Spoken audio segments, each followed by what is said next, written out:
Ja, oh sorry. Ja, houd Maar geen vliegen. Houd een persmuskieten tegen.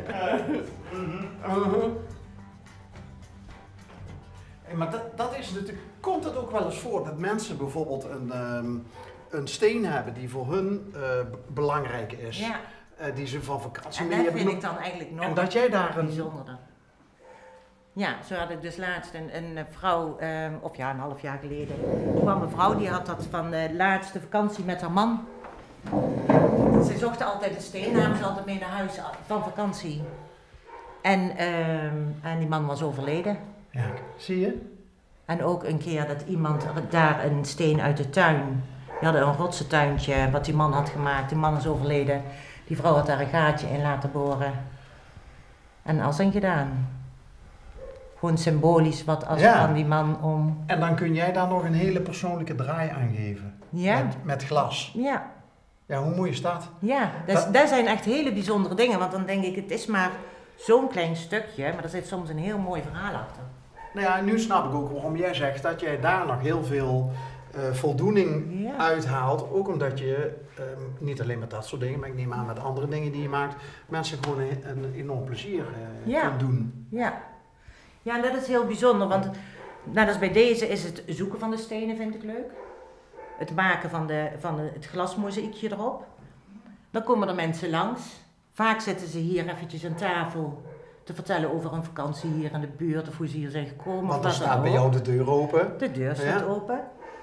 En als je dan achteraf, ik heb af en toe, krijg ik een kaart terug of een foto of een mailtje of een appje, pas een berichtje via LinkedIn, hoe ze het weten te waarderen. Ja, dat is. Het geeft mij veel geluksmomenten. Ja. Geluk bij een ongeluk. Ja. Jullie wonen hier fantastisch, hè? Ook al is het een drukke weg. Ja. Jullie hebben hier die prachtige. Nadeel, maar we hebben een heerlijk huis, ja. Hoe lang wonen jullie hier? Vanaf 93. En het was een vierkant blokje plat dak. Echt waar? En dit was een bedrijfsgarage, dus we hebben 20 jaar ruim verbouwd. Maar ja. Want jouw man zit op kantoor, maar die is wel handig. Nee. Wat is dat? Nee, maar we zijn gewoon wel aanpakkers. En dan, als je durft en wil aanpakken. Ja. Kijk, we kunnen niet alles, we kunnen niet stukken of zo. Maar als je ons zegt, je moet dit of dat zo plafond erin maken, ja, dan komt dat goed. 20 jaar geleden waren er nog niet zoveel filmpjes op YouTube van. Zo. Maar dan heb je weer meer kennissen, denk ik, die zeggen van, ik help je op weg. Meer dan nu misschien. Komen jullie uit Venn? Mijn man wel, ik kom uit Heijen. Nou. Dus dat is vlakbij, hè? Ja, dat is vlakbij. Elkaar leren kennen op de kermis of zo? Ja, zoiets. Zo'n 5, zo'n tent. Een tentfeest? Ja. Oh, een eindejaarsfeest? Ja, zo'n, hoe noem je dat? Of een examenfuif? Examenfuif, die bedoel ik. Nou, we zitten nu in de tijd van de examens ook weer. Ja. Dus nu 30 jaar geleden, even denken, dat we getrouwd zijn. 5 jaar daarvoor dat we elkaar leren kennen. Dus we kennen elkaar 35 jaar nu. Oké. Ja. Van wie was de vuif? Van een van jullie van de groep, of niet? Van de groep jongeren, ja. Oké. En jullie hadden dus aan die groep, hadden jullie allebei connecties? Ja. Mooi hè? Ja, heel mooi. Maar je vraagt een vrouw nooit naar haar leeftijd, maar zaten jullie toen zelf in de middelbare schoolleeftijd dan nog? 35 jaar geleden? Nou ja, ik ben nu, vertellen, 52. Oké. Ja. En mijn man is iets ouder, maar dat scheelt niet zoveel. Nee. Dus, was het meteen raak? Ja. Ja? We kenden elkaar wel al van zien. Maar hij kwam met zijn vorige vriendin bij mij thuis op de verjaardag van mijn zus. Want die zat in het vriendenstel van mijn zus. Dus dat was heel bijzonder.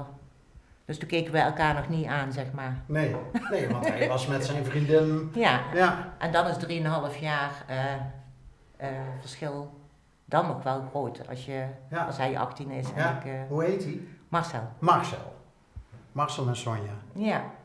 In de ruimte hiernaast, als jullie door willen lopen, hangt ook nog mozaïek. Okay. Stel dat je de deur links... Ja, dat kan hè. Zijn dit nou ook jouw favorieten die hier hangen? Nou, dat is alles wat ik heb. Dat is alles wat je hebt? Ja. Dus er zijn die rode visjes, zeg maar. Dat is de eerste mozaïek die ik ooit heb gemaakt voor aan de muur. Aha. En ja, deze is bijvoorbeeld van 2019. Dus er zit echt wel ook veel jaren verspreid tussen. En mijn regel is, ik mag pas iets nieuws maken als er een haakje leeg komt. Ah. Dus ik ben heel streng, want ik denk, ik ga het niet boven neerzetten. Nee. Dan ziet niemand het en dan raakt het beschadigd. Maar dan ben ik denk ik ook niet te houden. Ja, dus als er iemand komt, dan denk ik, oh, dan mag ik weer iets nieuws maken. Ja. Ik krijg wel eens opdrachtjes, dus dat is leuk. Dat is echt leuk. Het hondje, zit daar nog een verhaal achter? Nee, die heb ik heel toevallig gemaakt. Omdat ik het leuk vond een keer een hondenkop te maken. En 2 weken later kreeg ik voor mijn verjaardag, toen ik 50 werd, kreeg ik een puppy cadeau zonder dat ik het wist. Dat is die Golden Retriever. Ja. Ja, die klinkt niet als... Die klinkt heel gevaarlijk, hè?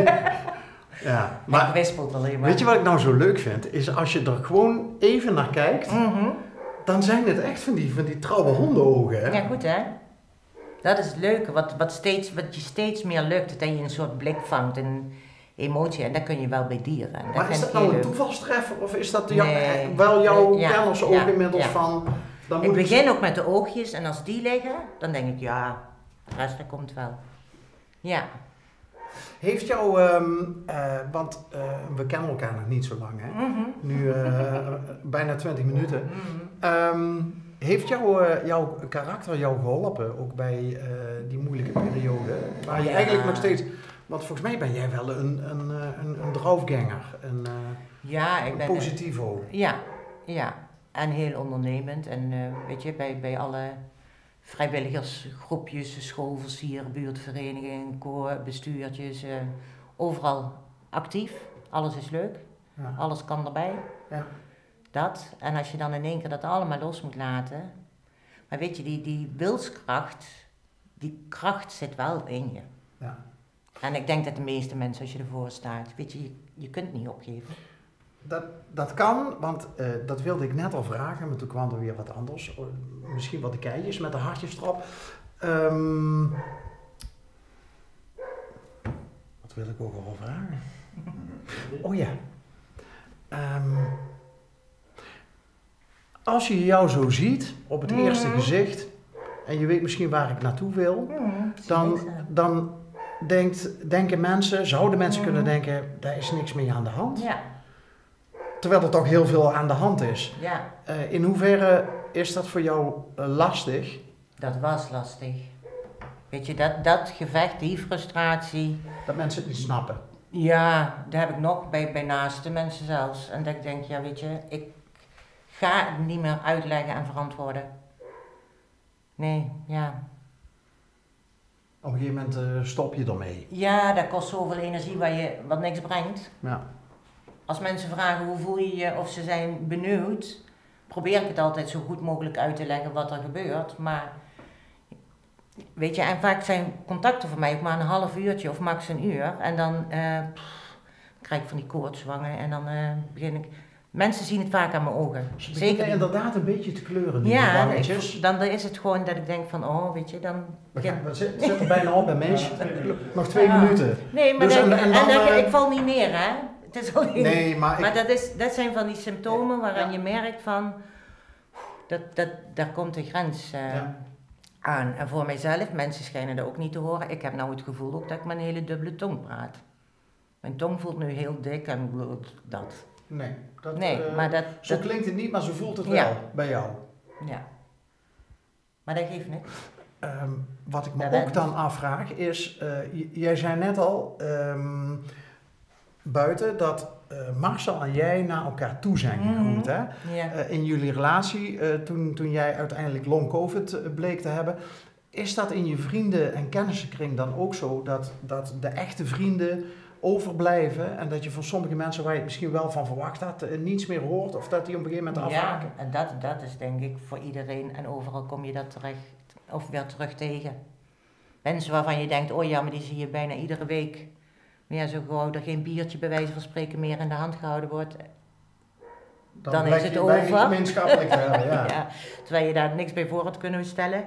En anderen waar je eigenlijk nagenoeg geen contact mee had, maar wel altijd een leuk contact als je mensen tegenkomt, die zoeken je juist op. En Ja. dat is ook heel bijzonder. Is ook weer een Win. klein geluk Ja. bij een ongeluk, dat het een goede schifting is. Ja. De goede blijven over. Ja, en die komen echt met regelmaat en die laten je ook niet los, want als ze na 5 jaar nog komen, dan...